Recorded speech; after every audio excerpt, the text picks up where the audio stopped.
So Kelly shared a video with me of Pat the NES Punk sharing his picks for the worst Nintendo 64 games. And as you guys know, Kelly and I are the experts on the internet when it comes to Nintendo 64. So we're going to take a look at this list. We're going to give you our opinions as the internet experts of Nintendo 64. I couldn't have said it better myself. Let's just get right to it. Scooby Doo Classic Creep Capers? I said no scary games. I'm not gonna do it. But I wonder what would have happened if I did. Jinkies! These camera angles suck! Scooby Dooby Doo! And the first one is a Scooby Doo game that I think you've mentioned before. I have. I'm a fan of this game, so it's disappointing to see him be wrong right out of the gate like that. First off, he didn't even mention the color of the cartridge. It comes on a black cartridge. Perfect. I do have a physical copy of this game. I'm a big fan of this game. So here's the problem with this game right off the bat. How much of a fan of Scooby Doo you are is going to play a lot into your enjoyment of this game. If you're a big Scooby Doo fan, you're going to like this game. It's four different cases, as he said, three of which are taken directly from episodes of the original series. So your knowledge of the original series is going to play a big part into it. The fourth and final episode in the game is a combination. It's a new story with a combination of characters from the classic stories. You go around to the locations from the episodes, you collect clues, and figure out who the masked bad guy is, just like the TV show.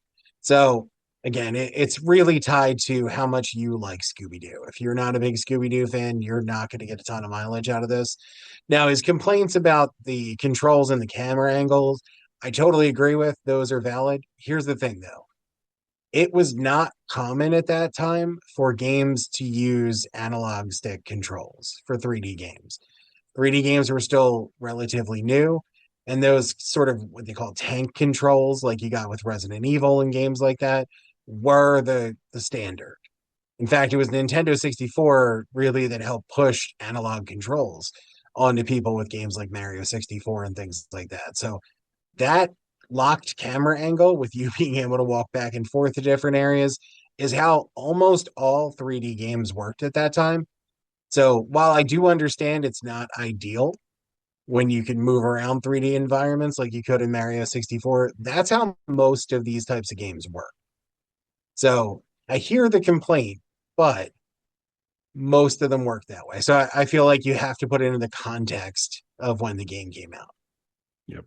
Yeah, that might, on controls, and who knows, we may be doing a review of this. Matter of fact, we probably should to correct the great wrong that's here, because I think if he's kind of marking out these are the worst Nintendo 64 games, he's 0 for 1. I wouldn't say it's worse. It does have limitations from there, but he also is a poor Velma, just a poor man's Velma, so not good there either.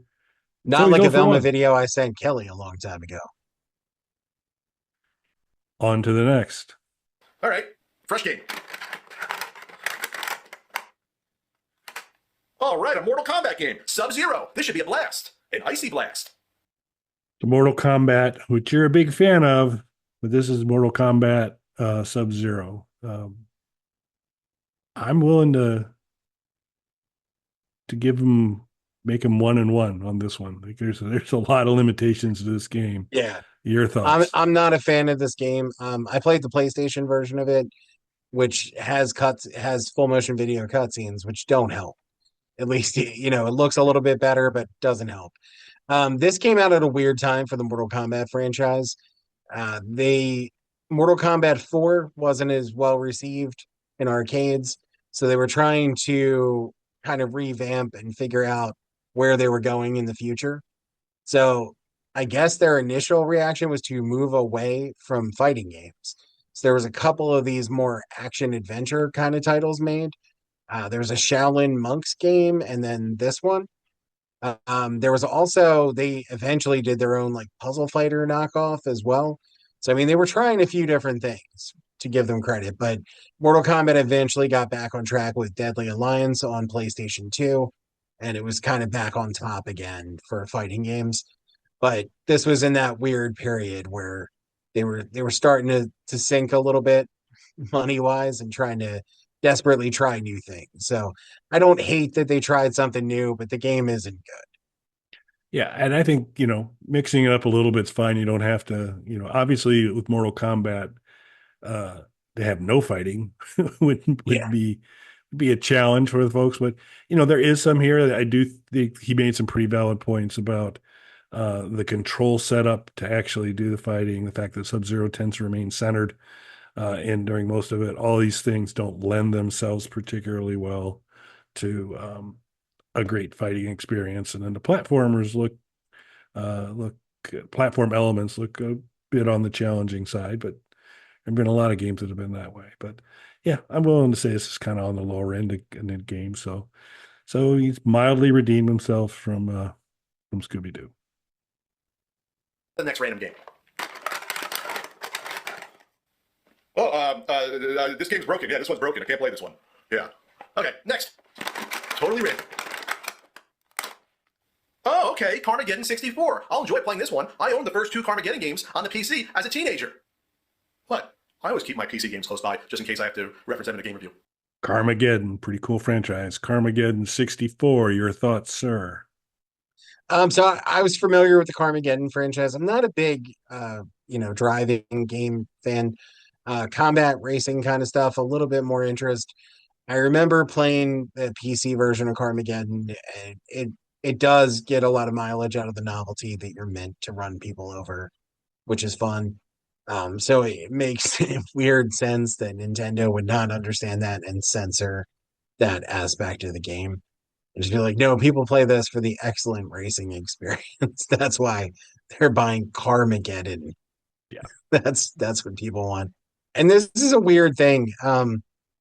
There's a few Nintendo 64 games where there's censorship in there that doesn't make sense because this is still like an M-rated game because you're running over the zombies and everything. So it just doesn't make sense. It didn't change the rating of the game. Similar to like Duke Nukem 64 has some censorship and things in there. Again, M-rated game still. So what was the point of this? They also censored, just as a weird aside, Cruising USA is censored as well, and that's one of their games. Like that was developed for this. So that was along with Killer Instinct. That was one of the games that was initially put out into arcades to show off what Nintendo 64 could eventually do in your home, but then they censored the game for the actual home release, which doesn't make sense. Your thoughts, sir? So unless you're going to argue with me, I'm gonna have his record here, given the as you established earlier, we're the resident internet N64 experts. I'm gonna have him now 1-1-1. I'm not gonna say he was wrong on this one, but I'm not prepared to say he was right because it still looks like there's some fun gameplay. I mean, they totally agree. Unnecessary to say, oh, it's okay to kill zombies, but not people who were former zombies who were formerly people. But green blood is much less scarring than red blood, so you're good.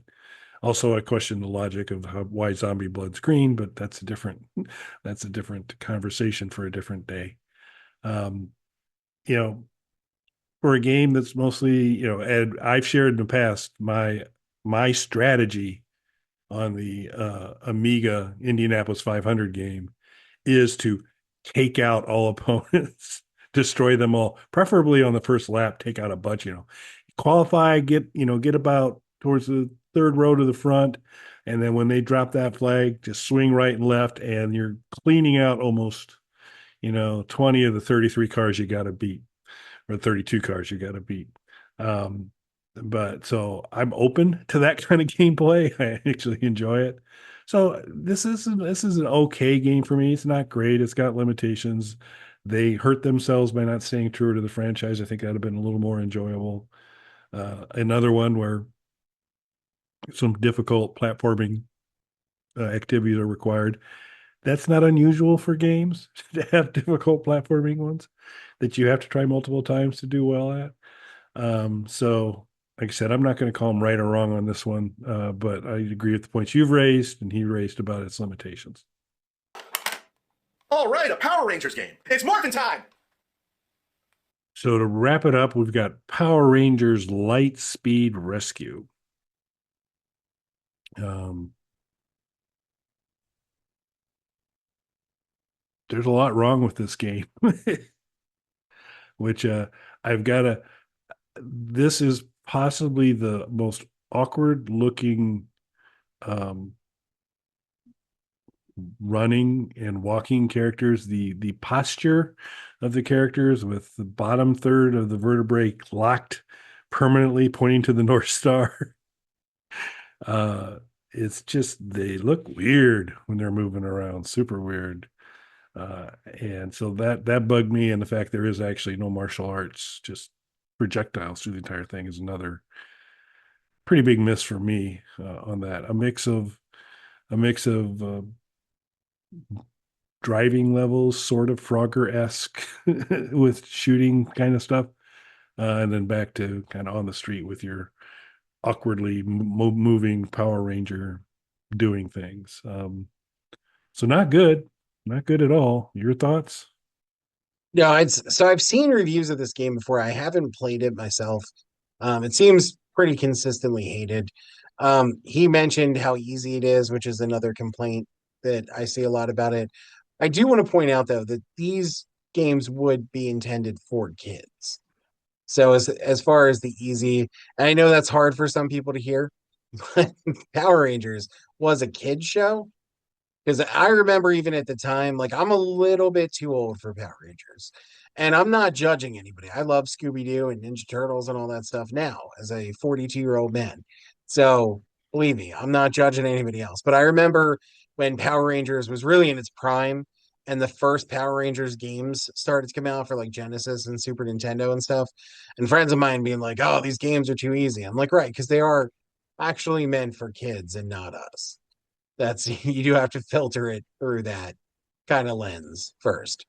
I would say that the first, if I were going to recommend a Power Rangers game, the first Power Rangers game that came out for Genesis, which is different than the version that came out for other platforms, I would say is a decent game. Again, though, easy and kind of repetitive because it is actually meant for kids.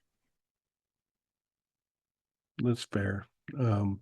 Yeah, I mean, it's meant for kids, and it's on a gaming console that largely is targeted for the it's certainly open to that side of the demographic. So you probably want to give them some games, and you might want to line that game with the product they know and are familiar with. Would he blow his stack if there was a Barney game? Well, this Barney game is like way too easy. Yeah. Power Rangers a notch above Barney in terms of age group, I hope, but not much necessarily. So yeah, we'll see on that. So again, that weight of Nintendo expertise on our shoulders. I'm willing to give him this one as a super bad game. So, upon review, you get 2 right, 1 wrong, and 1 tie, which is, I don't know, C plus kind of thing. So I guess not bad. You guys written a book. We could have written a book. We chosen not to. We're I hoarding think we should write a knowledge. book, Kelly. Yeah, we should totally write a book.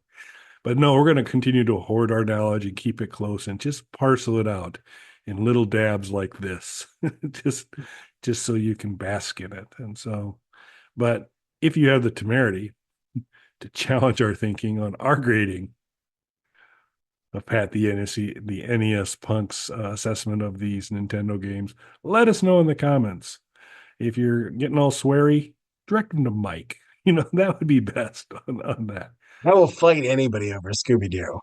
Yeah, I'll back you. I mean, I'm going to be behind you. Get him, Mike, but I'll back you, sort of. But yeah, let us know if you kind of go with our 2-1-1, or whether you feel differently on that. Let us know. If you want. We talked about just doling out this massive Nintendo 64 knowledge on a regular basis. Best way to stay on top of that, of course, would be to subscribe to the Bog Panda YouTube channel, where you'll get all sorts of other content too. Sometimes we talk about music. Sometimes we talk about pressing issues. Maybe in the future we'll talk about Australian breakdancers. Who knows? But there's all sorts of stuff we'll cover. But a lot of retro gaming, a lot of Doom, and a lot of Alice Cooper, things you can count on. That subscription will get you access to all that, plus a daily conversation with Mike and I on Hard No, the world's shortest podcast. When I say conversation, it means Mike and I talk, but it's still a conversation. That's a conversation that counts. Yeah, totally accurate advertising. It's a daily conversation with us. So check out Hard No, and then maybe our merchandise, where we don't have a Nintendo 64 experts yet, but we'll have to get one of those T-shirts out. I think we deserve it. Agreed.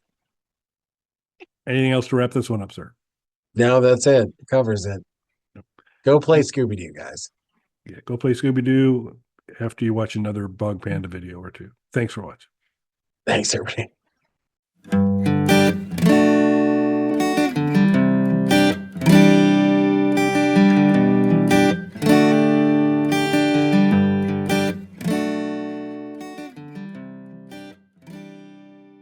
Bug Panda.